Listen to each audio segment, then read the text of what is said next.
Hello there, welcome to 31 Days of Halloween down the Red Rabbit Hole. I'm author Clare Swatman and you read my books No Son of Mine and After the Party. I'm here down the Red Rabbit Hole to talk to you about our obsession with true crime documentaries and podcasts, and also to answer some pressing and of course spooky questions. Now, I've been down the Red Rabbit Hole with these two reprobates once before, and let me tell you, it's a dark place to be. On that occasion, last time I was here, we talked about serial killers and whether nature or nurture plays a bigger part in making people killers, and all manner of other grisly, dark things. Today, I want to start by talking to you about true crime and our obsession with it. Whether it's podcasts, books, documentaries or anything else, true crime is huge news right now. With that in mind, I wrote about a true crime podcaster in my latest thriller. For that, I had to delve deep into the world of true crime. Every time you turn on the TV, open a newspaper, or, let's face it, more likely, log on to news websites or search for a new podcast to download, you can't miss our obsession with true crime.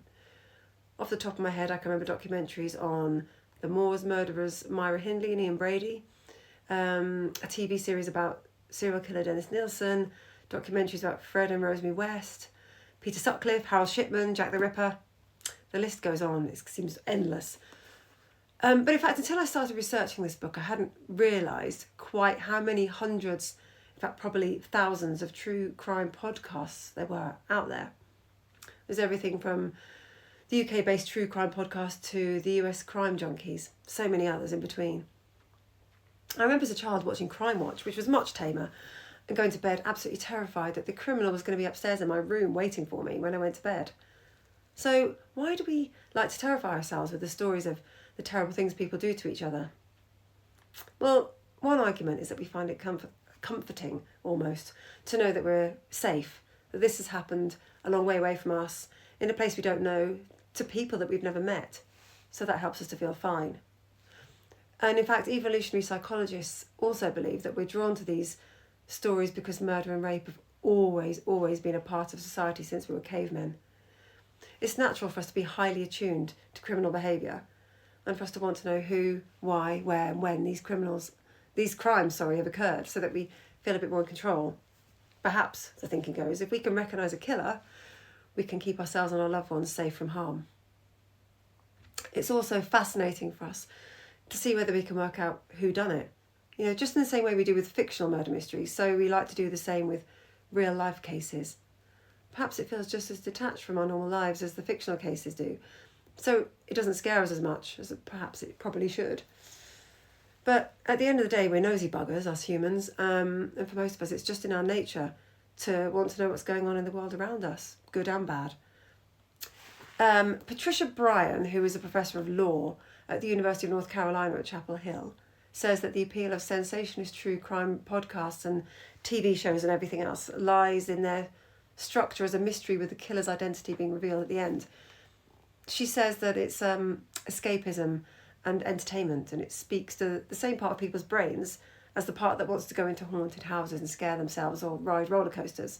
There's something about facing danger when it's not real and it's not personal that appeals. People like to be scared and to see inside the dark recesses of someone's mind. So, do you listen to true crime stories? And if so, what is it about that draws you in? Now, on to the next thing I want to talk about, and moving on to our spookier, ghostlier Halloween theme. The Red Rabbit Hole have asked me a few questions, so I thought I would try and answer them for you. So, here goes.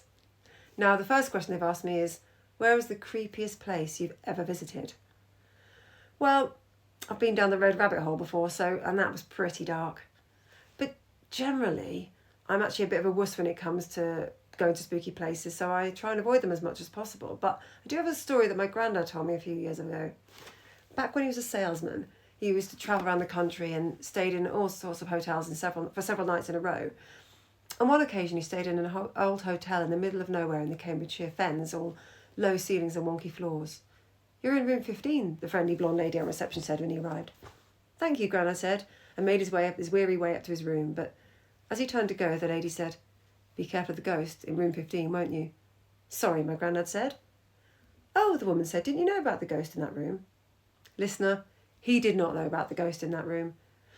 She proceeded to explain to him that every night the bed is pushed flush against the wall, but every morning the bed has been pushed a good couple of feet away from the wall.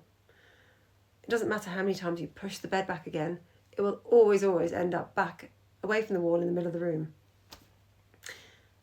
It's not an angry ghost, the woman told him, but we're not quite sure why it doesn't like the bed where it's supposed to be. Grandad was tired and he wasn't really one for ghosts and all that nonsense, so he just said, "Oh, thanks very much, I'll watch out for the ghost," and up he went to bed. As he climbed into bed half an hour later, so he noted the bed was pushed against the wall as it's supposed to be. Then he switched off the light and went to sleep. The next morning, when he woke up, he didn't give a single thought to what the woman had told him the night before. But, excuse me, when he reached out to find his glasses on the bedside table, his arm kind of flailed around in the air. And he sort of did this for a few minutes, trying to orientate himself. Then he gave up and sat up. And as his eyes adjusted to the morning light, he realised the bedside table was a couple of feet behind him. He reached over, switched the light on, and that's when he remembered the words of the woman the night before, that the lady in the reception had told him. He carefully put his feet on the floor, got out of bed and walked behind the bed to check, but there was nothing there. He checked the door of his room, but it was still locked. He checked under the bed, empty. He pushed the bed back, and it made a huge scraping sound, loud enough to wake up the whole hotel. So he thought it must have just inched there bit by bit as he fidgeted in the night. When he went downstairs for breakfast, there was a different lady on reception. "Morning, did you sleep well?" she said to my granddad. "Yes, thanks, despite the ghost," he joked. "Oh, you've heard about the ghost, have you?" she said. She seemed nervous. "Yes, the lady who was here last night warned me about it," he said. She stared at him for a moment, then she said, "There wasn't anyone else here last night, only me." "Yes, there was a woman here, long blonde hair piled on top of her head, reading glasses perched on the end of her nose," my granddad said. But the woman just shook her head and stared at her. There's no one here who fits that description," she said. But there have been reports of a ghost who fits that description in room 15. Despite this encounter, my granddad stayed at that hotel a number of times after that, and although he never saw the blonde lady with the glasses again, the bed was still always pushed into the same position in the middle of the room 2 feet away from the wall every morning. I'm not sure I could have stayed there and been as calm about it. I recently stayed at a friend's house in an old townhouse in France. And one night I thought I heard a baby crying outside my bedroom door. Then I heard footsteps. Then I heard the cry again. I was so petrified. I was completely frozen in my bed. But after a while it stopped and I risked getting out and creeping over to the door to peer through it. And there sat the cat, waiting patiently for me to open the door and let it in.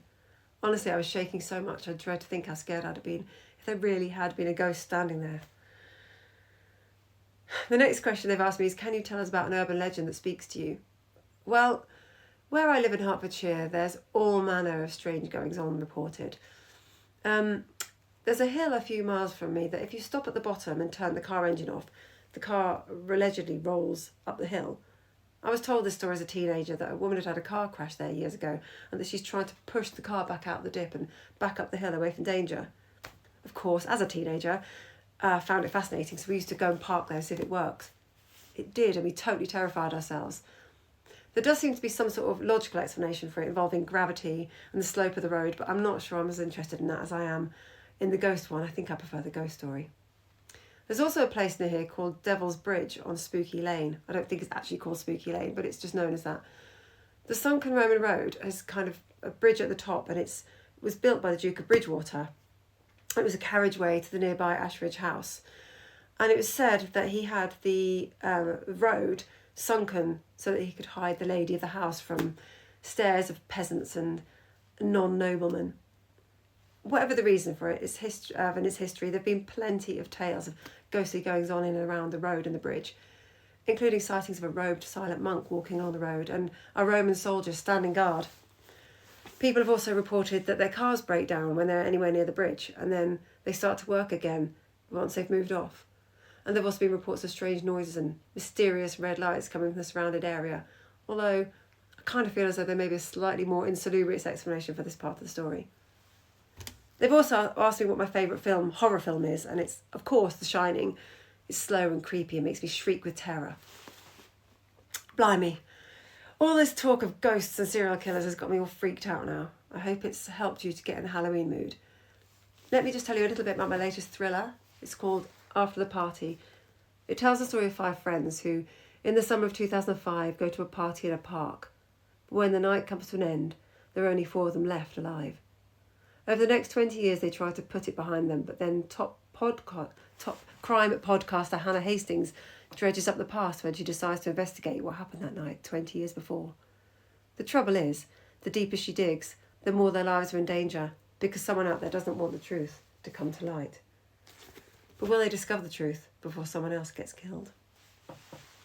After the Party is out now, and it's available wherever you buy your books. And I'm afraid that's all we have time for on this day. I'd like to thank you so much for being with me here in this dark little hole, and remind you to follow The Red Rabbit on social media. Do subscribe, as it costs you nothing, and it makes a big difference to the podcast. It encourages your usual hosts, NV Peacock and Lisa Shepherd, to continue with their mad ramblings on here. And you can find my links in the show notes, so please do take a look at my books. Thanks so much, and happy Halloween.